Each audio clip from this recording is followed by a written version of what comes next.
de Londres, radicado primero en la Ciudad de México y luego en Bangkok. Es egresado de la Wesleyan University y de la Graduate School Architecture at Columbia University.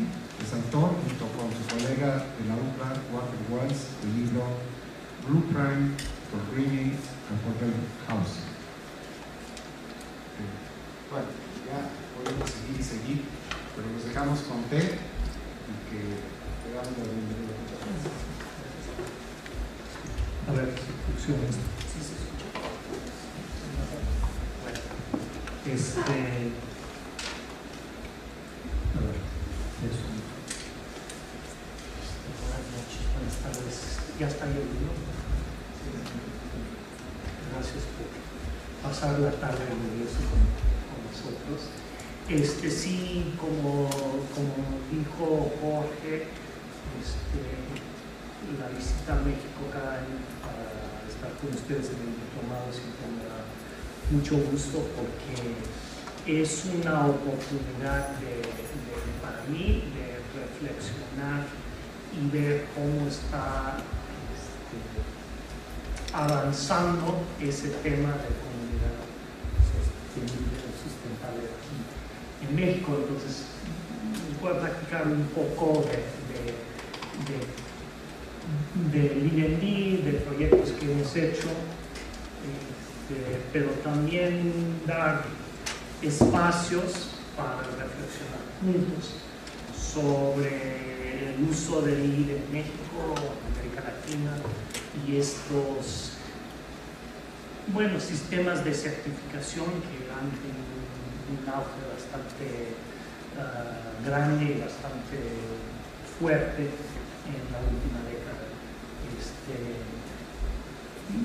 A veces me siento un poco como el Dr. Frankenstein, porque pasé mucho tiempo elaborando estas certificaciones y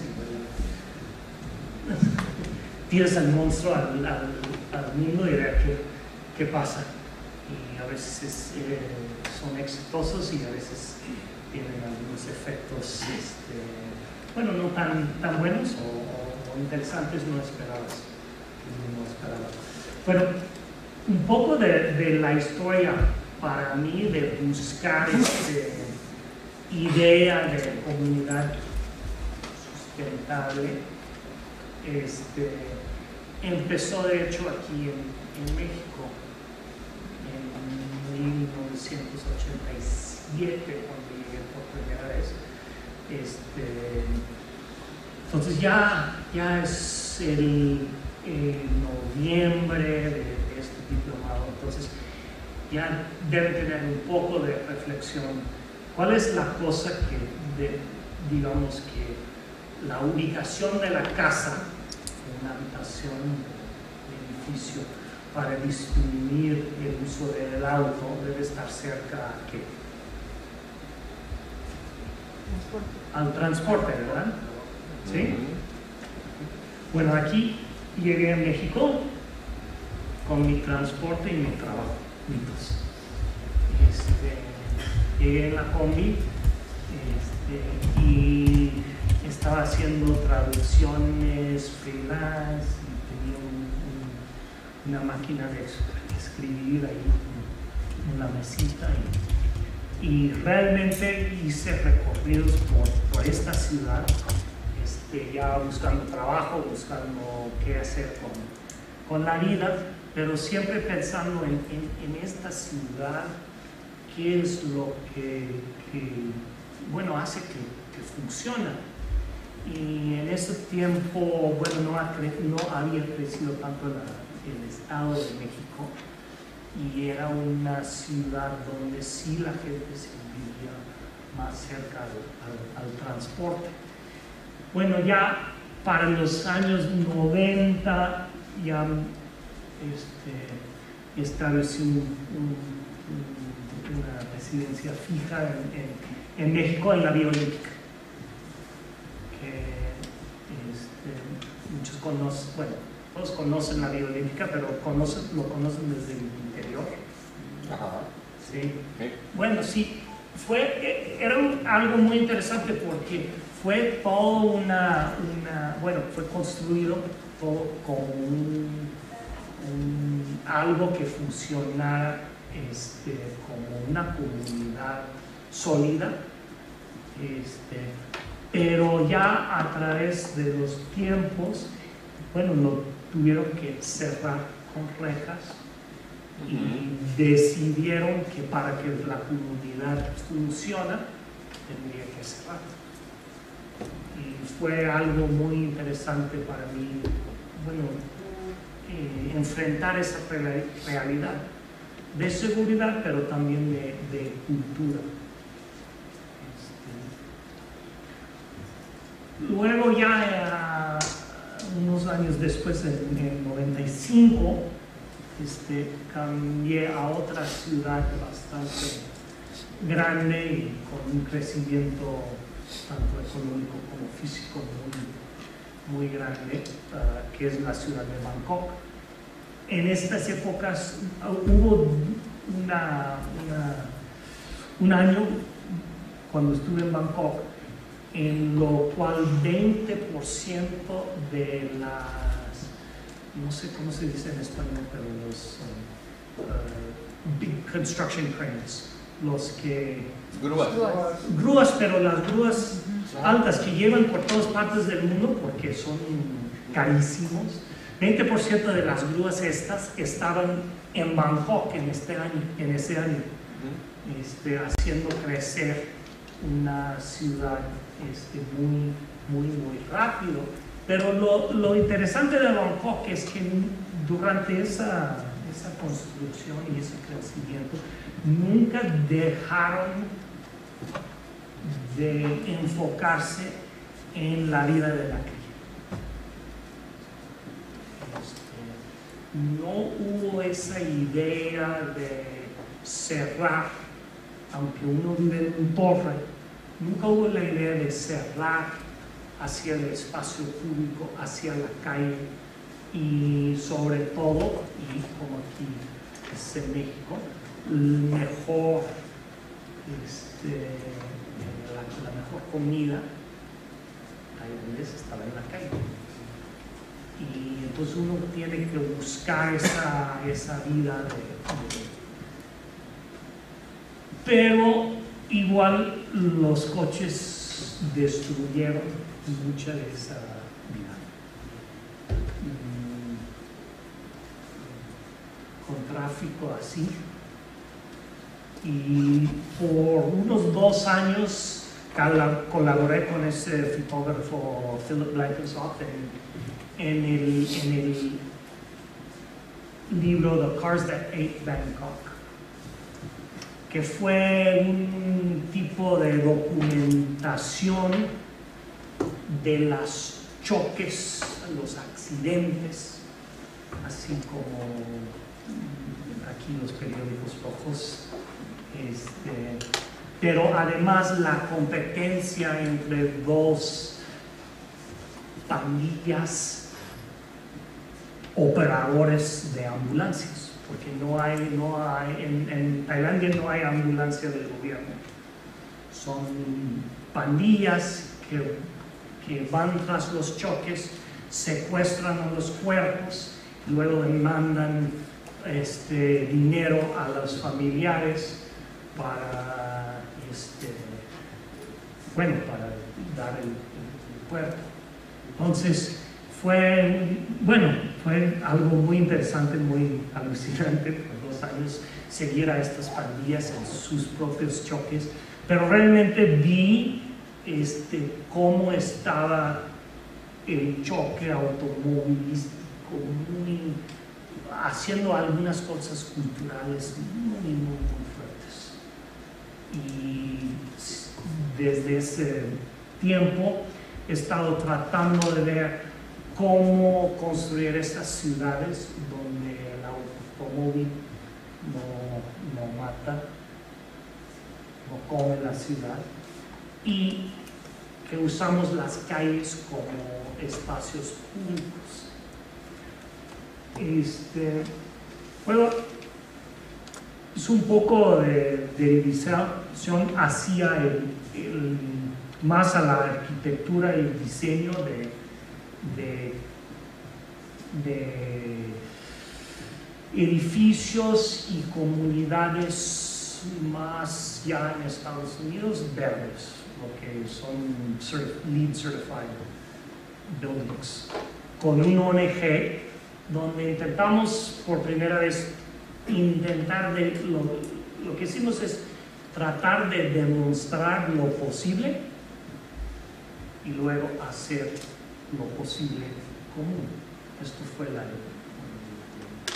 Entonces, varios proyectos, uno mencionó Jorge, este es un edificio que diseñamos, son 42 departamentos, 3 pisos, departamentos de interés social que son zero energy, o sea, produce toda la energía que necesita en un año con estos paneles solares, tanto en el techo como en el estacionamiento. De hecho, si uno es residente en ese edificio y conserva, o sea, no usa mucha electricidad, si tus hijos no están en el Xbox 4 horas al día, flat screen TV, de hecho, tu departamento puede producir más energía que usas a través del año y la compañía de luz te manda un cheque. Fue muy importante para mí hacer un edificio donde la compañía de luz te manda un cheque, porque es todo un control, o sea, pone las cosas sobre su cabeza, ¿no? O sea, invierte la relación de poder entre el consumidor y el que suministra la energía. Luego una etapa en Global Green donde trabajamos ya en la conversión de almacenes ya casi muertos como estos a escuelas públicas. En vez de, tuvimos una época en Los Ángeles donde crecimos mucho y no construimos escuelas, entonces hubo un déficit muy grande de escuelas públicas y sin los recursos realmente de construir nuevos. Entonces trabajamos muy fuerte en un modelo de tomar estos almacenes o edificios desocupados y convertirlos en escuelas verdes con mucha luz natural, muy eficiente en cuestiones de consumo energético para ¿sí? No hay un código muy diferente entre lo que es la construcción de una escuela y lo que es una construcción industrial. O sea, aquí en México pues también el refuerzo que tiene que tener cada uno. Y no sé si fuera económicamente redituable reestructurar estos almacenes o empezar de cero y utilizar el terreno desde luego y tal vez algunos espacios. Sí, la cuestión del código ahí es más en el código sísmico, sí. El estructural, y esto cuando buscamos lugares para convertir, esto siempre fue la primera cosa que buscamos. Este edificio sí tiene la fuerza sísmica o la fuerza estructural para convertir. De hecho, esta fue un sucursal para vender automóviles en las 50s y estacionaron los coches en el techo. Pues, por ejemplo, eso fue algo muy favorable porque ya estaba construido para tener todo ese peso. Y sí, construimos escuelas nuevas también, pero ahí estábamos buscando maneras de realmente renovar el barrio también, para que no haya tanto edificio desocupado o con de eso. De hecho, esto había sido una fábrica de textiles ¿cómo se llama? De jeans, pero de jeans o sea, muy caros, donde les echaron mucha química para que tuvo que hacer una remediación Sí, exacto. Sí, hicimos una remediación. Lo que pasó durante ese tiempo, ya estamos hablando de 2005, 6, 7, es que el grupo en lo cual colaboré, empezamos a sentir un poco frustrados por el impacto que estábamos teniendo a nivel del edificio. Y empezamos ya a trabajar ya más a proyectos, bueno, de escala barrial, escala mucho más amplio, pero siempre pensando en llevar lo que habíamos aprendido en cuestiones de estos edificios verdes, y reciclando edificios y trabajando dentro de la ciudad ya construida, ya a nivel más alto. Entonces, esto fue uno muy importante para nosotros, que se llama Miraflores, cerca de San Francisco, que tenía mucho transporte público muy cerca, pero tenía una historia muy rica, pero también problemática. Había sido un lugar donde después de la Segunda Guerra Mundial, cuando las familias japonesas habían salido de los campos de detenimiento, los japoneses fueron a ese lugar y establecieron invernaderos para sembrar y cosechar flores. Así uno puede ver. Es una historia muy rica de estas familias que salieron, o sea, de los campos sin nada y realmente traicionados por su propio país, y establecieron y crecieron un negocio bastante fuerte, pero ya después salieron, pero dejaron algo muy difícil, porque estos invernaderos estaban construidos de plomo.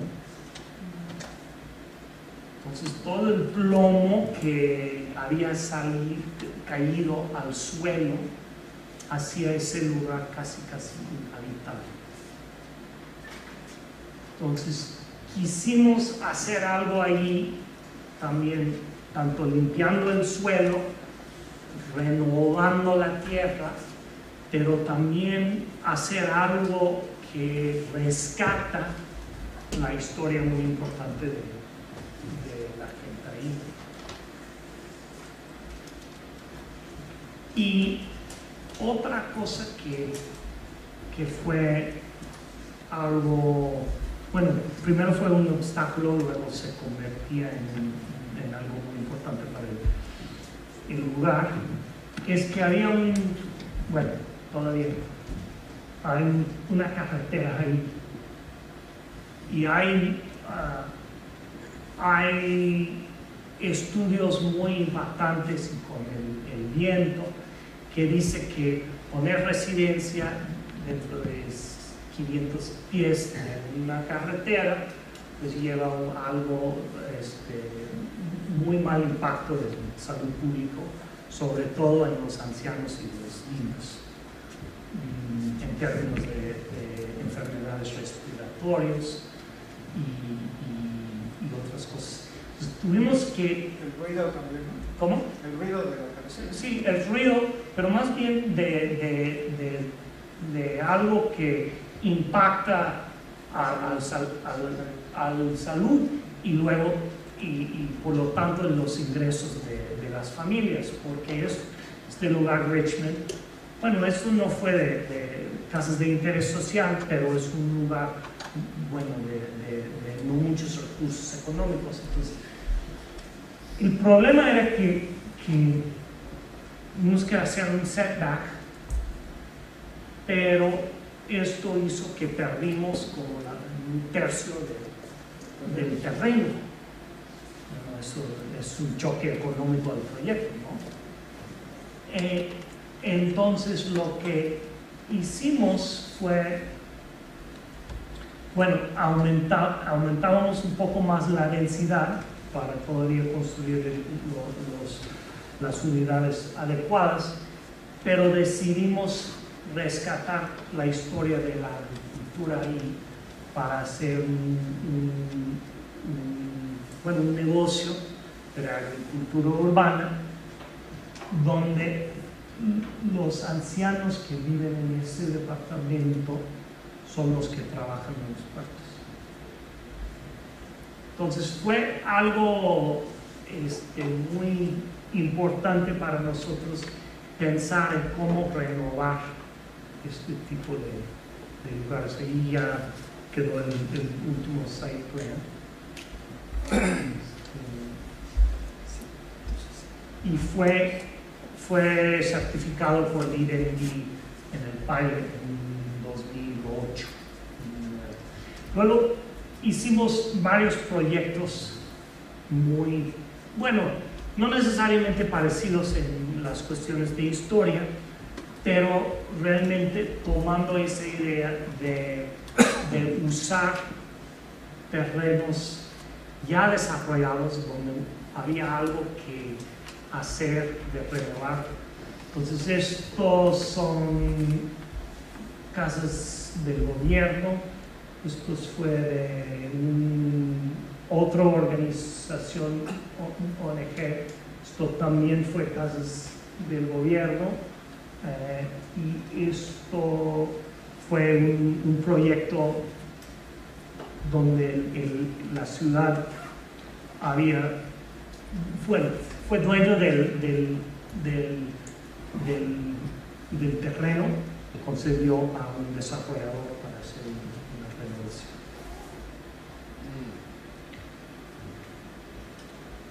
Todos estos certificados por LEED, pero el LEED ahora está funcionando en Estados Unidos no ha jalado mucho en el mercado. De hecho, solo hay como 300 proyectos registrados en todo el mundo.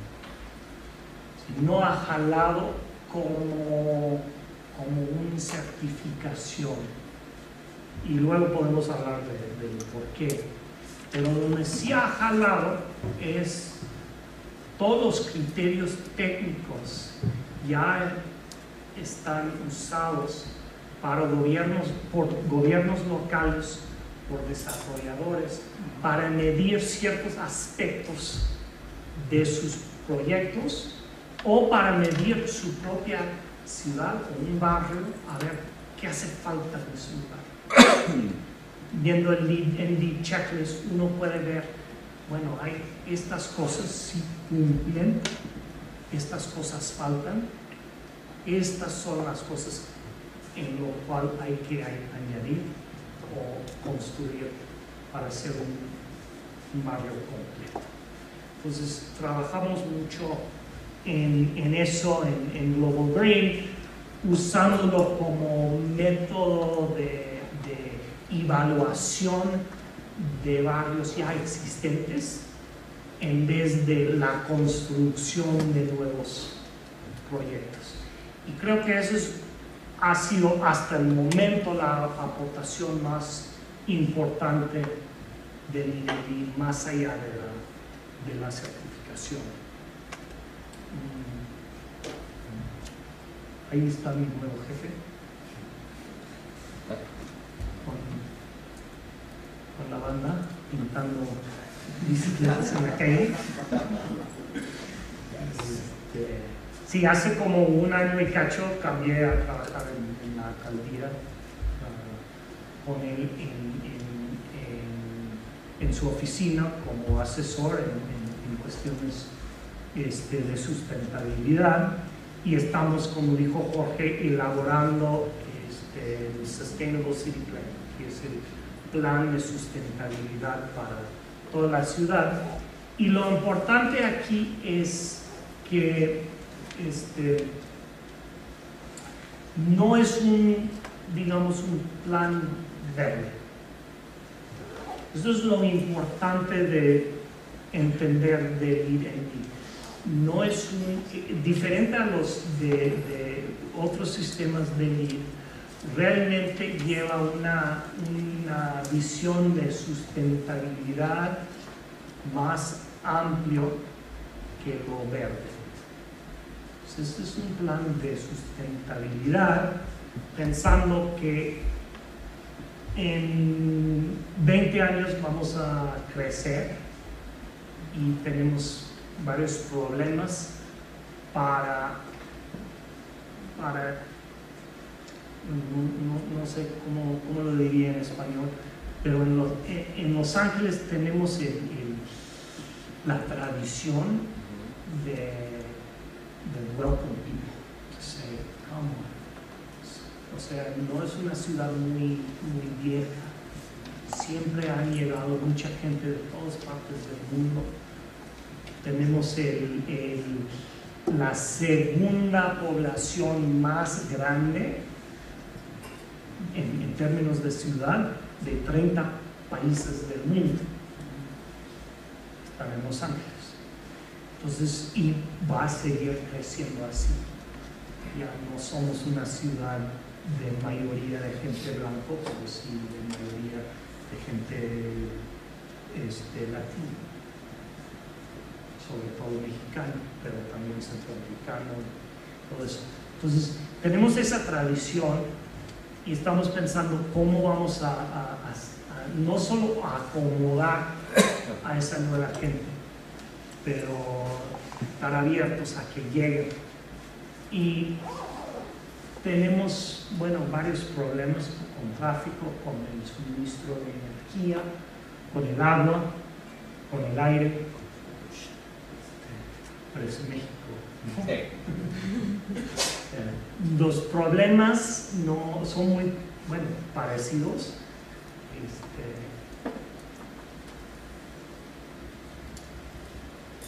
Entonces, cuando digo que ese plan no es un plan verde, realmente estamos trabajando en las 3 pilares de lo que es sustentabilidad. Han visto lo del estuvo, Sustainable Stool, está ahí arriba, las 3 piernas de la silla de sustentabilidad, que son, depende de cómo lo hacen. A veces dicen the 3 E's: environment, economy, equity.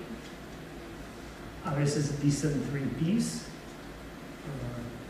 people, planet, prosperity. Profit. Me gusta prosperity. Pero estamos con los 3 E's: environment, equity, economy.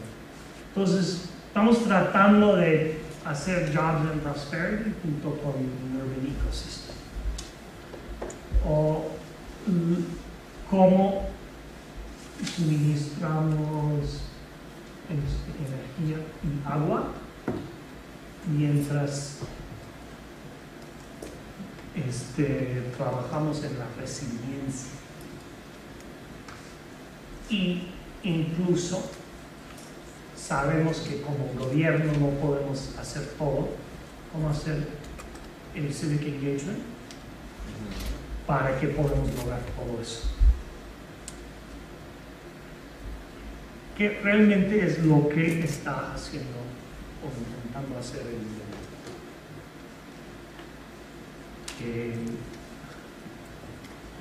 People, Planet, Profit,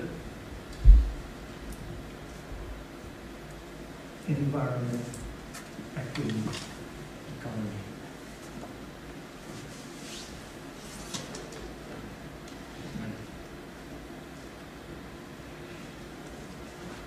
¿Por qué usamos LEED?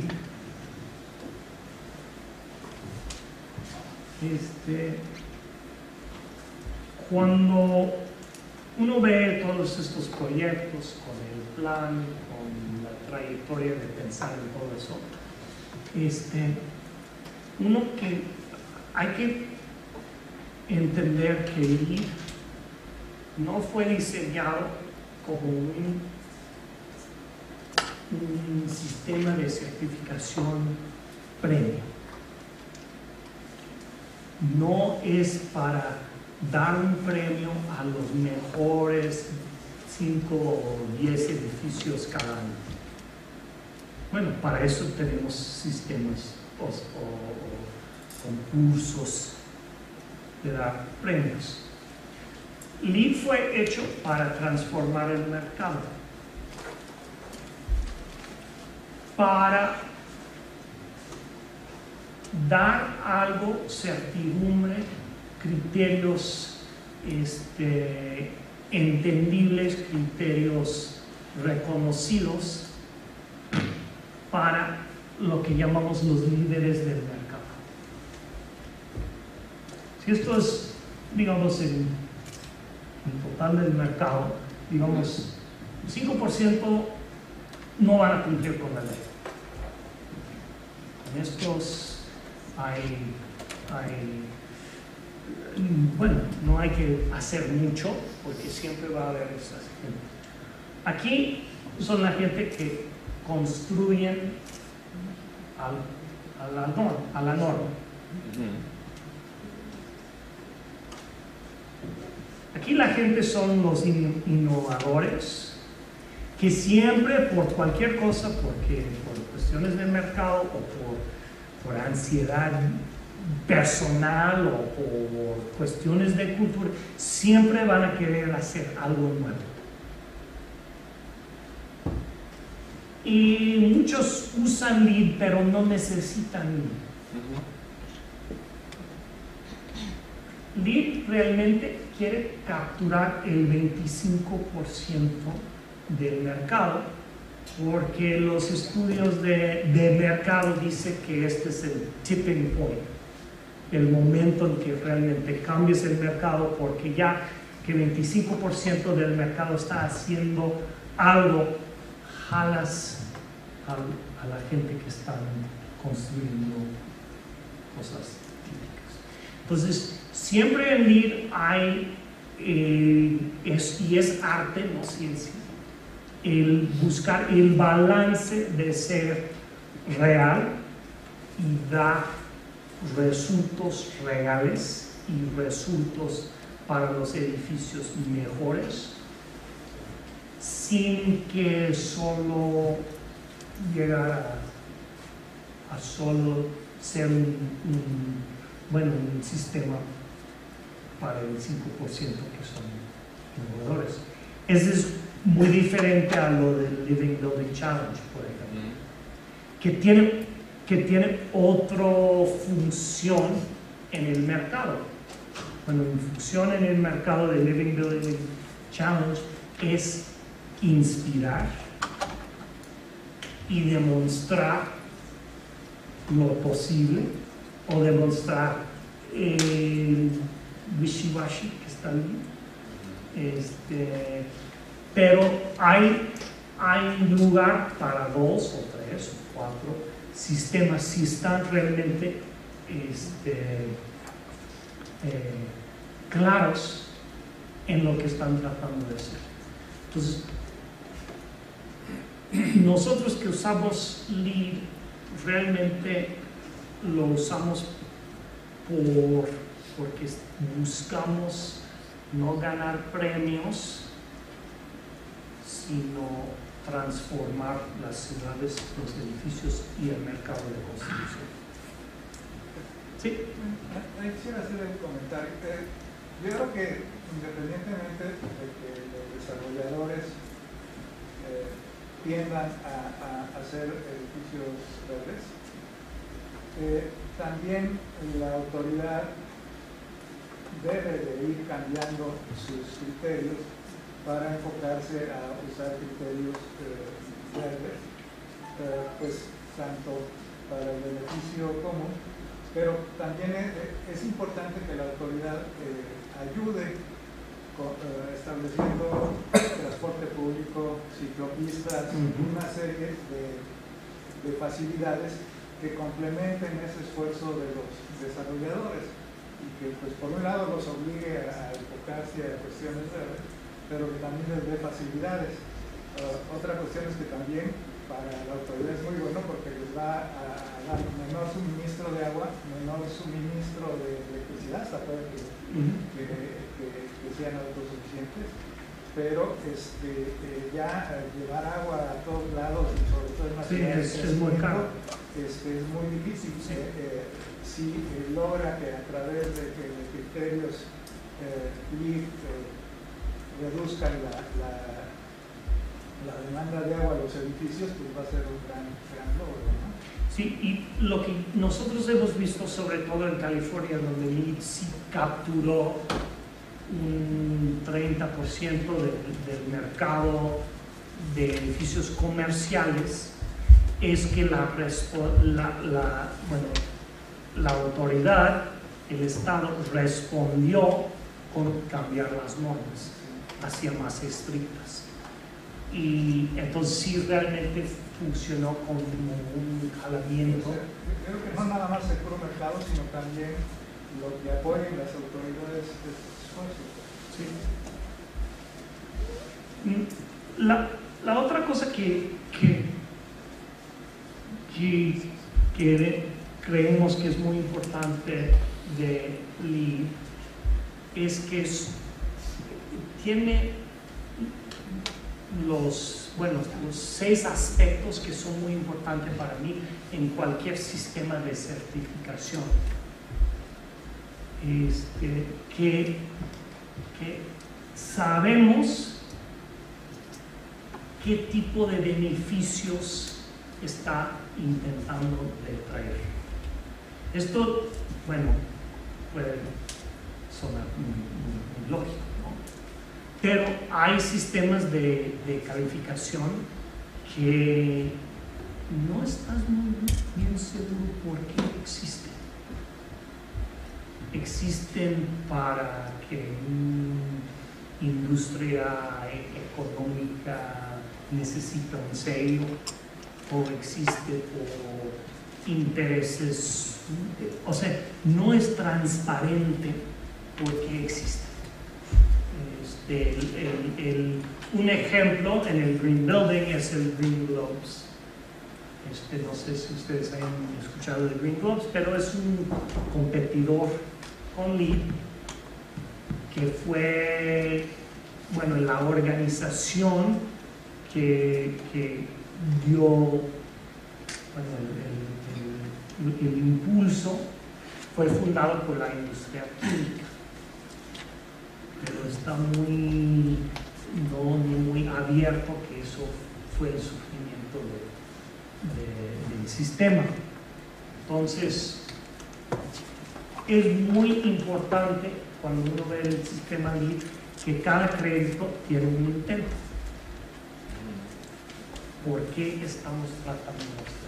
Muy transparente.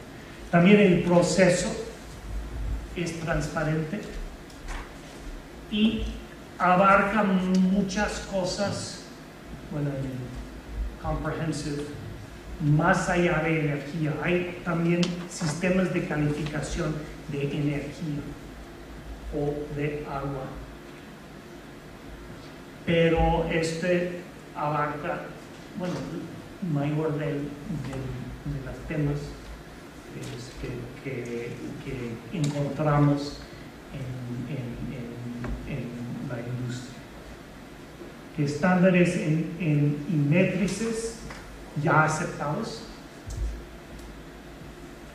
que hay una verificación en sitio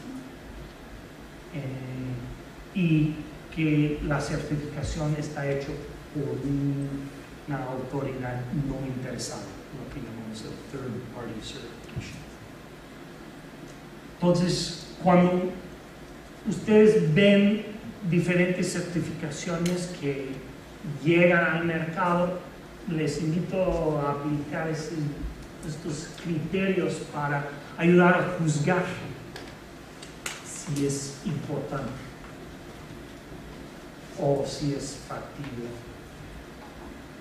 Voy a hacer esto porque usamos el LeadMD.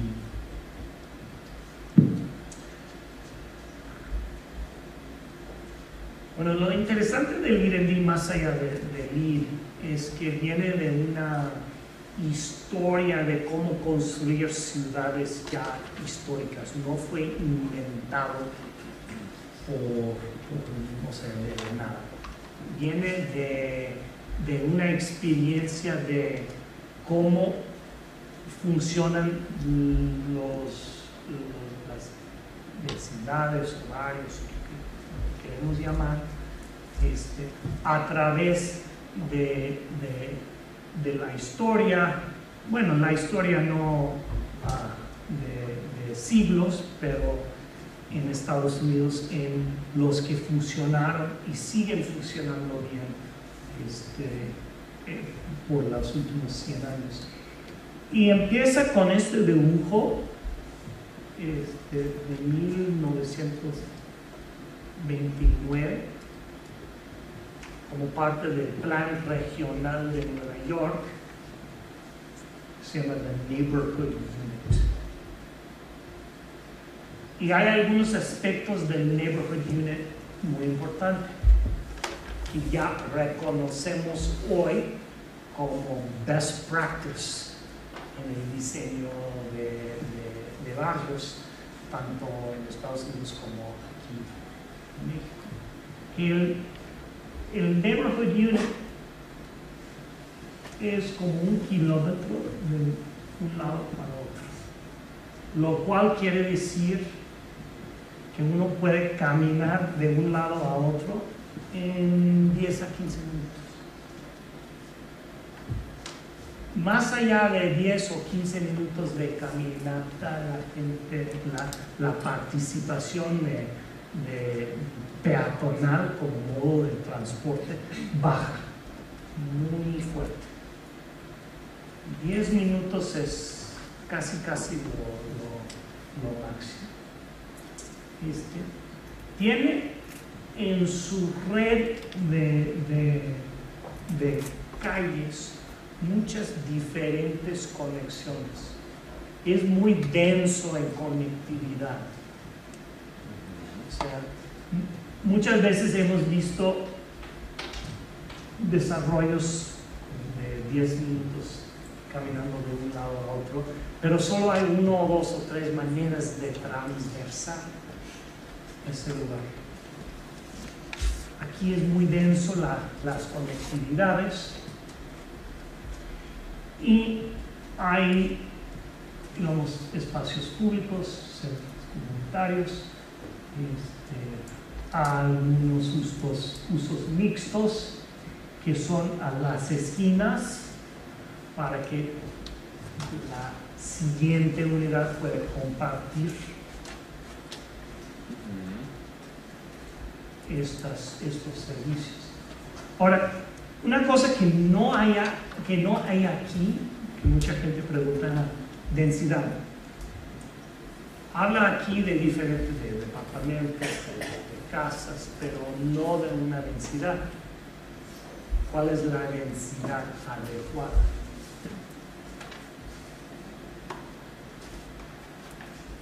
Bueno, los que hicieron ese plan hicieron un cálculo de densidad muy diferente a lo que nosotros hagamos ahora.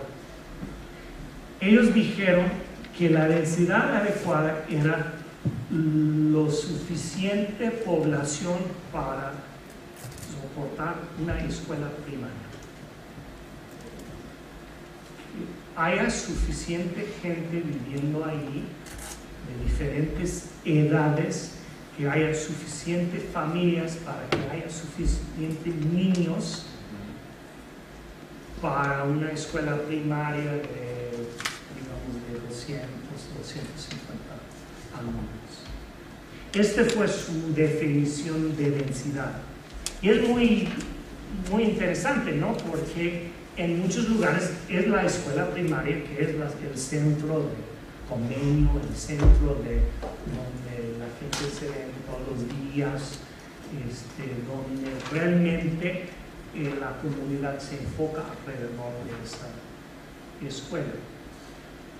Lo interesante es que esto, cuando gente ha hecho los cálculos diciendo qué tanta densidad en unidades por hectárea, units per acre, hemos llegado alrededor de 12 a 15 unidades por acre, que sería como 30 y tantos unidades por hectárea, que sería algo suficientemente denso para soportar una vida comunitaria. Y interesantemente, estos son, bueno, en Estados Unidos no sé aquí, pero en Estados Unidos estos son las densidades mínimas para que la autoridad que maneja el transporte público pondría una parada o una línea también a esas densidades. Entonces, había algo medio mágico de esta idea, y muchas de las cosas que están en Lirendi están basadas en ese desnudo. Doug Farr vino y probablemente les mostró esa gráfica que él hizo, y lo hizo en base de ese algo histórico, pero ya más a lo verde, digamos, pensando en el manejo del agua pluvial, de hábitat para animales, agricultura dentro de la unidad, generación de energía,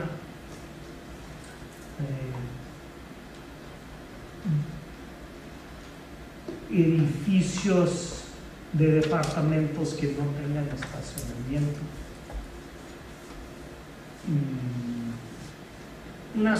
una serie de cosas ya modernizadas, pero ya en base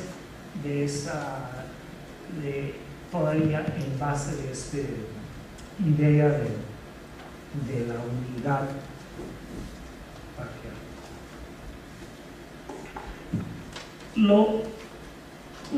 Una cosa interesante del Lirendi es que fue y sigue siendo el único sistema de LEED que fue diseñado con una coalición. No fue solo el United States Green Building Council. Entendieron que tuvieron que hacer, si iban a trabajar a escala, pues esto sí es una intersección, pero no llegas a ningún lado. Igual aquí. Esto sí, aunque llega aquí, también puede salir. Entonces, contando intersecciones es algo que ustedes trabajan en el proyecto de Lirendi para hacer muchas veces. Y hay prerequisitos sobre el número de intersecciones, porque queremos algo muy conectado. Porque Bueno, aquí dice las investigadores hicieron un meta-análisis donde tomas, bueno, en este caso, más de 180 diferentes estudios sobre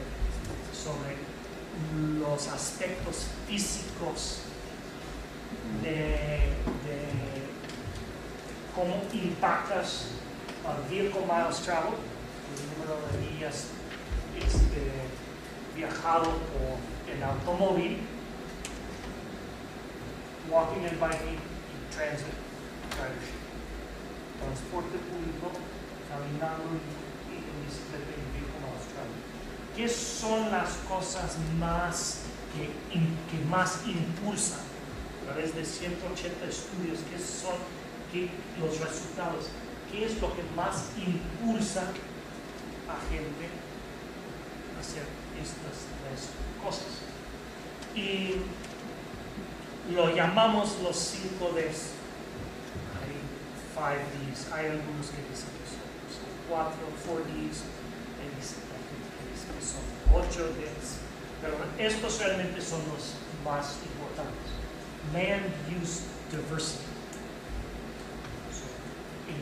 La diversidad en usos, estos usos mixtos. Densidad tanto de población como de empleos. El diseño de las calles y la red de las calles. Acceso a destinaciones. Eso quiere decir que uno puede tener mucha diversidad o bastante densidad, pero si no hay acceso a estos destinos, puede ser un problema. Y luego, distancia para el tránsito. ¿Sí? Tengo una duda. Por ejemplo, esto de los como filtros para bicicletas y ¿qué pasa cuando el terreno está muy accidentado? Accidentado, como no muy seguro. No, sino subidas con pendientes muy grandes, que la verdad poner una de bicis ahí de bajada puede que sí, pero de subida no cualquiera, o sea, no serviría demasiado, o la gente que camina, que posiblemente sí le queda menos de 15 minutos, pero todo es una subida de una pendiente muy alta. Sí. Entonces, ¿qué soluciones hay? Lo que intentan hacer estos meta-análisis es controlar por un solo estudio que realmente no dio los resultados esperados por estas cuestiones físicas. Entonces, estos son una recopilación de los resultados de muchos estudios. Realmente en el mundo real esto sería un desventaja a caminar o andar en bici. Aunque uno pensaría que el clima sería algo una desventaja muy fuerte al bici, pero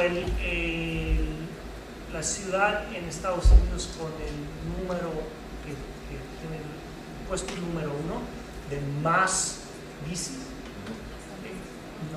es Minneapolis, donde hace frío, donde hay nieve 5 meses al año, pero igual tienen ahí los limpiadores para los pistas de bicicleta. O sea, la gente adapta si le da la gana, si se motiva. Pero lo interesante aquí es que el único en todos estos estudios que realmente impacta tanto transit, walking y BMT es el diseño de las calles y el diseño de la red de las calles. Las otras, bueno, algunos con transit ridership, claro, la distancia está muy impactante. Interesante lo que vieron es que la densidad entre sí no tenía mucho impacto por sí mismo. La densidad tiene que venir acompañado por algunas de las otras Ds para impactar estas cosas. Uno puede imaginar, por ejemplo, hace unos 2-3 años había mucho impulso en Infonavit sobre la verticalidad, ¿verdad? Y empezaste a ver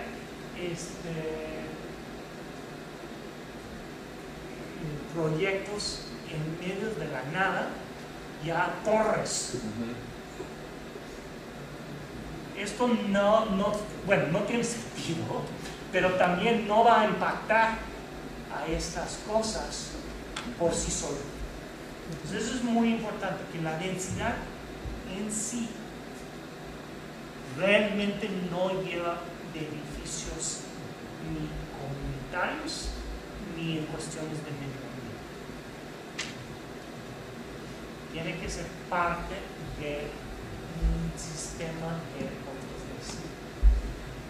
Lo que se me hace curioso es de que lo que se quiere es lograr que sea más caminable, más transitable, y al final se está reduciendo al diseño de las calles, ¿no? Bueno, a lo que voy, incluyendo las banquetas. No, pero a lo que me refiero que se podría hacer una red, no de calles para coches, pero sí de andadores, ciclopistas y demás, y que esos se consideran nodos de conexión. Porque al fin y al cabo, si lo que quieres es caminar, no necesitas una calle que pase un coche, lo que necesitas es que pase personas. Hay varios diseños, como en Woodlands y en otros lados, que se ha logrado hacer eso, pero que no pasa esa parte de conectividad, porque su conectividad es a través de trails y a través del medio del bosque, y logra cerrar de un lado al otro, por ejemplo, esos cul-de-sacs, pero unidos peatonalmente, y no se consideran. Sí, esto es un debate fue un debate, sigue siendo un debate dentro del comité que define estos. Hay una cuestión de estas trails, si realmente son para el recreo o para el transporte. Y yo no sé en dónde me ubico personalmente, pero lo que hemos visto es que son estas, cuando no son transitables por multimodos, llegan a tener un aspecto de recreación y no de transporte que sustituyen para el coche. Aunque esto es un punto de vista muy enfocado hacia Estados Unidos, porque eso ha sido como han salido estos proyectos. Pero si tú buscas a Japón o Holanda o bueno, incluso muchos lugares en Asia, el viejo Hutong en China es construido por una red de lo que tú dices, de calles peatonales. Incluso en Japón, muchos que son diseñados para peatones y ahí van los coches, pero son tan estrechos que coche tiene que ir a 5 kilómetros por hora. Entonces, yo creo que esa es una de las cosas en lo cual el estadounidense de mí está más claramente visto. No sé si... Incluso hay estudios, ¿no?, de que el estar frenando y acelerando en cada esquina contamina más que si tienes algo más libre. Aquí en México se han hecho algunos desarrollos donde tienes tus bolsas de estacionamiento y son puros andadores peatonales hacia las casas, y ya funcionó muy bien. También en Infonavit hay una de las estadísticas que más de la mitad de la gente, dependiendo de la región, que vive en esos desarrollos nunca va a tener un coche, sí, pero sí tiene estacionamiento en la puerta y está todo diseñado con las calles para eso, ¿no? Yo creo que ahí, como tú dices, es algo regional y que, bueno, en algunos casos debería ser un poquito más flexible para evaluar eso. Yo quisiera contar dos ejemplos, ¿no? Uno en Ámsterdam, en Holanda, que cuando llega a tener cercanías o donde empieza una línea de tranvía, hay grandes estacionamientos para bicicletas. Yo creo que es el lugar donde más se usa la bicicleta en el mundo, ¿no? Entonces, como que hay que combinar, se pueden combinar las dos cosas. Y también en San Francisco vi que ya hay autobuses que tienen racks para poner ahí bicicletas, te bajas y ya te la llevas a donde vas, ¿no? Entonces, se puede combinar los dos temas, ¿no? Mi punto aquí es que son dos cosas. Primero, sin un buen diseño de red y un diseño de la calle, va a ser muy difícil que logras tener mucho impacto aquí. Que la densidad por sí solo no es un bien del medio ambiente. Que realmente estamos hablando de un sistema de los 4Ds o 5Ds o 8Ds, dependiendo, que realmente crean una comunidad donde la gente se siente que está motivado a hacer otra cosa más allá de manejar su coche. ¿Qué solución cree que le puedan dar a este tipo de temas de las viviendas que están abandonadas de Infonavit? En cuestión a lo que se habita y las funciones y por qué no se habita lo demás. Por ejemplo, estamos hablando de porcentajes muy bajos y índices de delincuencia y de todo este tipo de cosas, y por qué no se habita, ¿no? Entonces, ¿qué solución podría hablar en cuestión de diseño y servicios para darle? Trabajé un poco en uno de estos en las afueras de Juárez, en Santa María la Ribera, que es muy, o sea, mucha gente compraron y nunca llegaron, mucha gente llegaron y luego abandonaron. Y es una cuestión bastante filosófica, porque puede uno decir, mira, esto nunca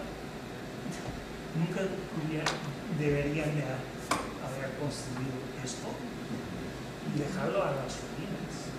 Bueno, es muy fuerte esa idea, pero había gente diciendo, mira, hay que consolidar en los lugares donde sí tenía vida y dejar esto. O inversión en servicios, inversión en algo que la gente quiere, pero también para mí es cuestión de invertir en transporte, porque lo que nosotros vimos es que sin coche en ese lugar no llegas. O sea, sí llegas, pero con horas de 2, 3 traslados. ¿Cómo? Se les va el dinero. Sí, se les va el dinero que ahorran con comprar una casa barata, se les fue en la aportación de transporte distinto. Entonces, bueno, el gobierno allá hizo casi una mezcla de eso. Sí consolidaron un poco, pero más bien intentaron invertir más, o sea, double up, apostar otra vez. Y en algunos lugares sí ha funcionado, pero en otros ha sido mal dinero tras bien dinero. O sea, no es no hay digamos en inglés silver bullet, dice la bala que va a matar todos los problemas, no hay en estos casos. Creo que fue creación de una política que llevaba a tener de vivienda, que llevaba a pensar solo en producción, más allá de cualquier cosa. Metas de producción. Sin que pensar en calidad. Bueno, vamos a tomar un descanso. Son las 8:00.